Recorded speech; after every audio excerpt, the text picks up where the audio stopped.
Today we are trying out the brand new reformulated Estee Lauder Double Wear Stay in Place foundation, and I tested and have used the old formulation for the past few years now. So we're going to give the new foundation, the reformulation, we're going to give it the ultimate wear test, the mom test. Is it going to withstand baby kisses, splashing water, cooking, sweating? We're going to find all that out today with the new Estee Lauder Stay in Place Double Wear Foundation, and we're going to get into this video right now. I did already skin prep, which means that I put on milky toner, and I also put on a hyaluronic acid serum. I wanted to show you guys what primer I'm using.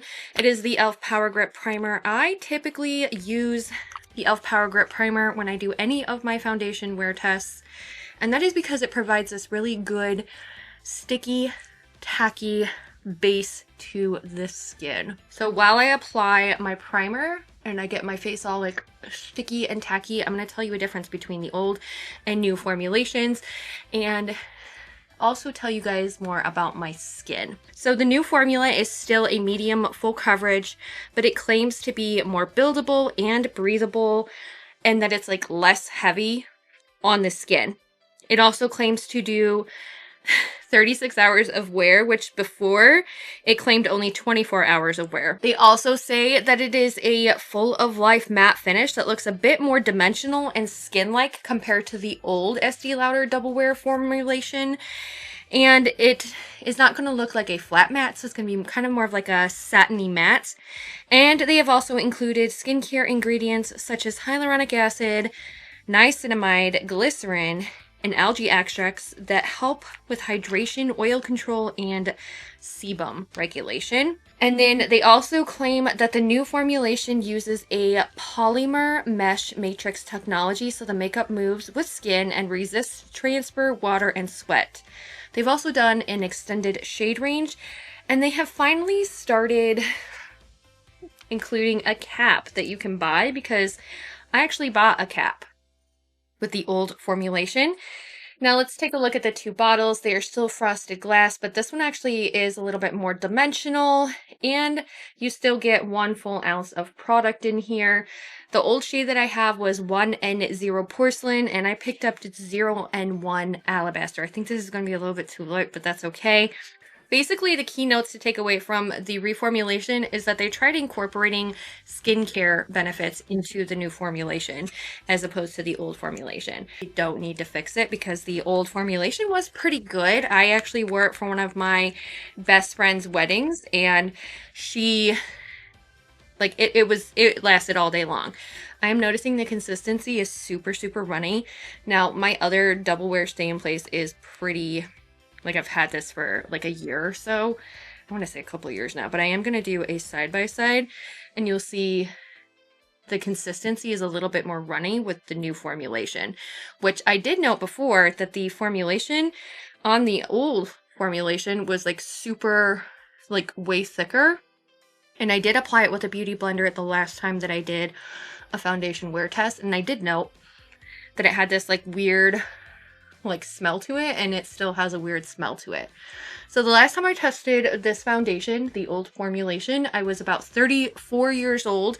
I am now almost 37, so I do have some changes in my skin and exactly how it reacts to foundation. Now, I did use 3 pumps of the new formulation, and this is what it's looking like. It is a little bit too light for my skin. I am definitely noticing that. It does match my neck really well though, because like I'm just super pasty pale. This is definitely my winter formulation. So just to make note of things with my skin and things to keep an eye on, I do have texturization under my eyes. Actually, I have quite a bit now, and I have more fine lines than I did all those years ago when I tested it the first time, but that doesn't mean that it's going to wear down differently.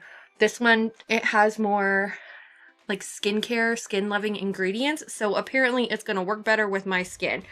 We will find out. I feel like on camera I'm looking super washed out, but actually like in person I'm not looking that washed out at all. And I do have a blemish here that I'm trying to cover, and I also have fine lines over here, fine lines here, fine lines here, and I have some like beauty spots that we also want to cover.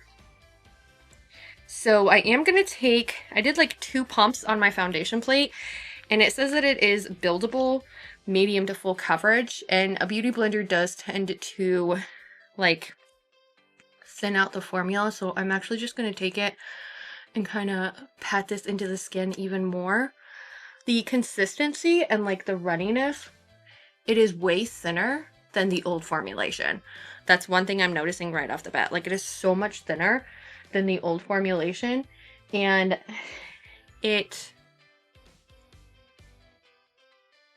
not like in the beauty blender. I feel like it's a little bit like splotchy, I think is the best term. I'm gonna take a foundation brush and just kind of like pat it into the skin and see if that helps anything.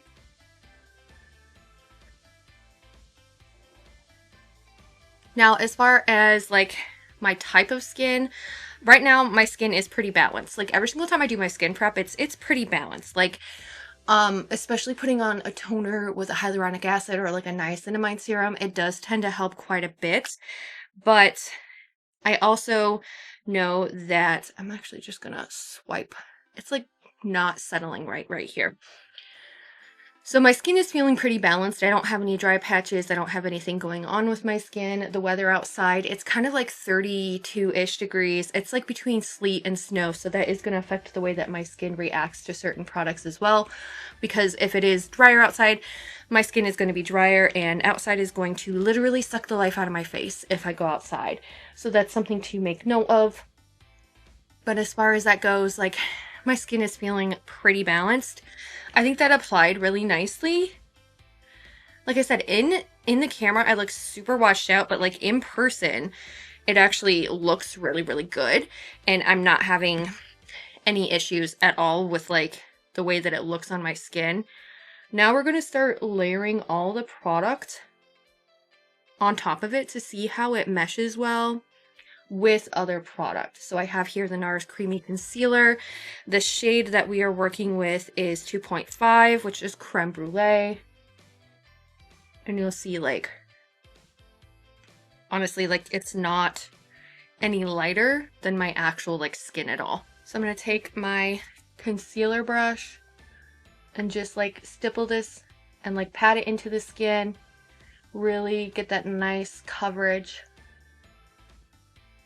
I don't want too terribly much, but with this new formulation from Estee Lauder, it's supposed to like settle onto your face better and not settle into fine lines, into wrinkles, or anything like that. So I'm really hoping that we see that result with this foundation. It did adhere to my nose really well, which is good because I always have problems with things adhering to my nose. Like, they just don't like it. So it did adhere to my nose really well. We got a really good even application. As you can see, like in the mirror, I can definitely see there's a pretty good application. I do kind of feel like it clung to really like a lot of spots in here.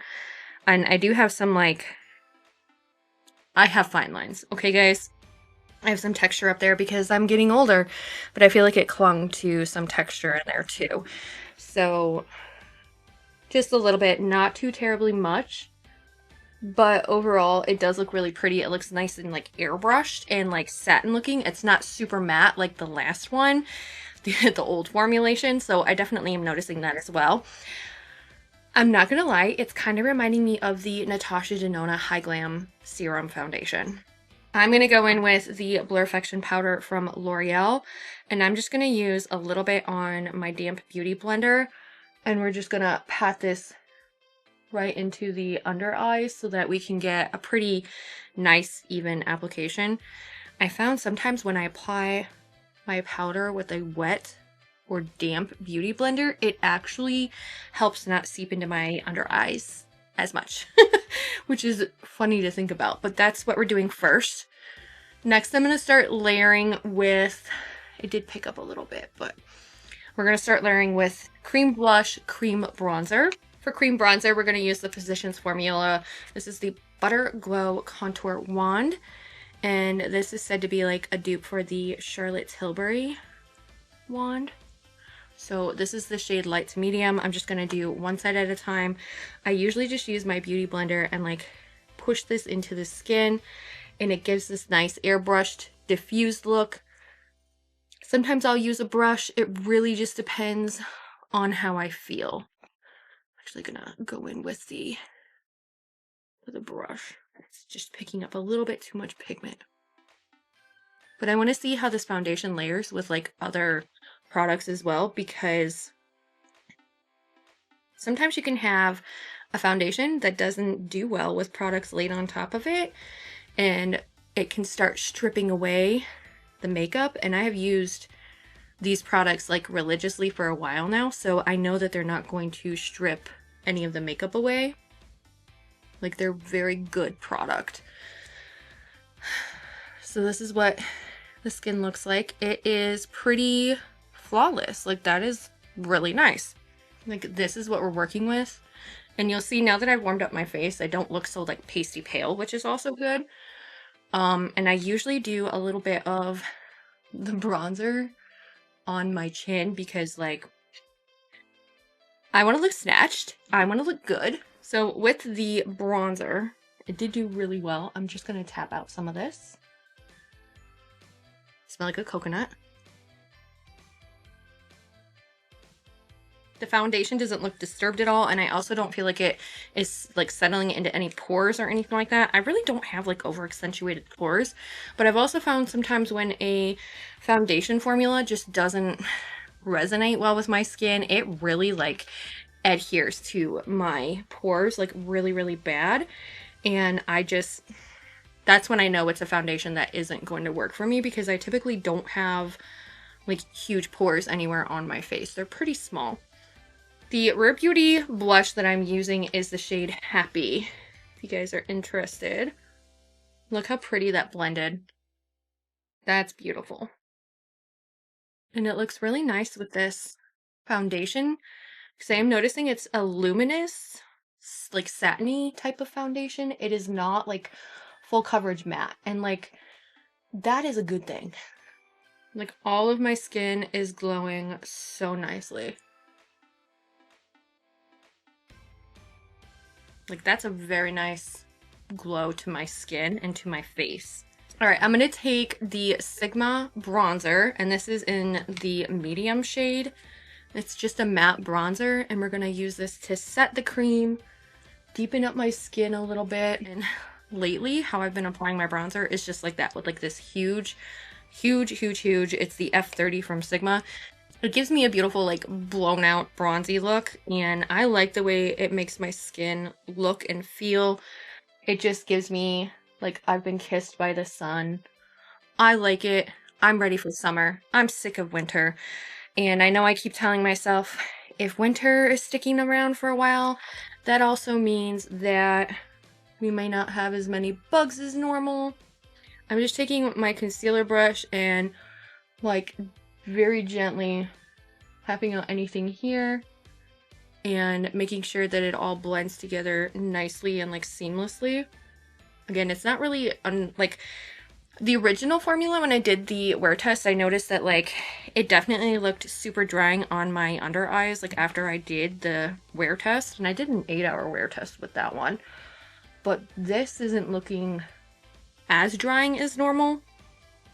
Now that we're putting the powder on, we're going to see how it looks. This is still the Blurfection powder from L'Oreal. You'll see it just like brightens up my face super, super nicely. And this I can't get enough of. It's such a good product, and it makes my skin look so blurred, but it also brightens it, and it's such a great product. My eyes don't look dry underneath, which is really nice, and I can definitely tell that those skincare benefits are working with this formulation compared to the old one. I feel like the old one was just a little bit more drying on me. Great for photography though, like don't get me wrong, which maybe I'll do like a photo for you guys to see if there's any kind of like flashback, but I'll see if I can insert a photo from my friend's wedding when I did my makeup with this, because with the old formulation, because like my face looked really nice and I didn't look like old or decrepit or anything like that, but I feel like this one just like, it is so much prettier on the skin. While we let this settle in, I'm gonna line my lips. And then with the purchase of this foundation, I did get a free gift. So one of them was this like lip gloss. I mean, why not? Why not try this? It smells like an orange and like a creamsicle orange. This is the limited edition lip gloss in Decadent Peach. So they did send this with that. That's really pretty. Actually, it smells really good. And the color is like this really beautiful peach color. So this is what we're working with the face. I need to grab my highlighter. Everything just looks really, really nice on my face. So I am going to put on my eyeshadow. I will be back on camera in a minute. I can't show the eyeshadow palette that I'm using because that's actually a new release. So I will be back. All right, here is the completed makeup look with the new Estee Lauder Double Wear Foundation. I just put on some eyeshadow and some lashes and like that sort of thing. It is currently 1:49 in the afternoon, so I'm hoping to get at least 10 hours of wear out of this. I usually am up until about 11 o'clock at night, so 2 till 11, and it'll be about like an 8-9 hour wear test. But I will give you guys my final thoughts at the end of the night when we're looking at this foundation and, you know, what's going on with it. But I'm hoping to at least get 8 hours out of it. If it can't even last 8 hours and it claims to be 36, then we have a problem. So guys, I will see you in the wear test. After I sat down from filming, I decided to take some photos in natural light just to show you what my face looked like, what my skin looked like. I didn't notice anything out of the ordinary. It was pretty powder dry. Around 5 o'clock, which is about 3 hours into the wear test, I was cooking dinner, so I had been kind of sweating, being exposed to like cooking oils and some heat. I did notice that it was just super powdery, super natural looking more than anything. I wasn't noticing any problem areas, and my dinner was super messy, which you will see in the next clip. Which I was noticing around 6 hours in. I got a killer migraine, so I was ready to end the wear test for the night. I noticed that it was not wearing down really well around my mouth from eating, even though it claims to be transfer proof. It was not. I actually noticed there was foundation on my napkin when I was dabbing my face. And I also noticed it was kind of over accentuating some pores that I have on my cheeks, which usually I don't have problems with that. But I also noticed that the fine lines on my forehead, it really didn't sink into. They still looked pretty blurred and like what they looked when I first applied it. Overall, there were some issues with the foundation. After 6 hours, I feel like it could have worn down a little bit better. But stay tuned to my channel so that you guys can see a full review after I have tried this foundation more significantly, and I will give you an unfiltered review. Thanks.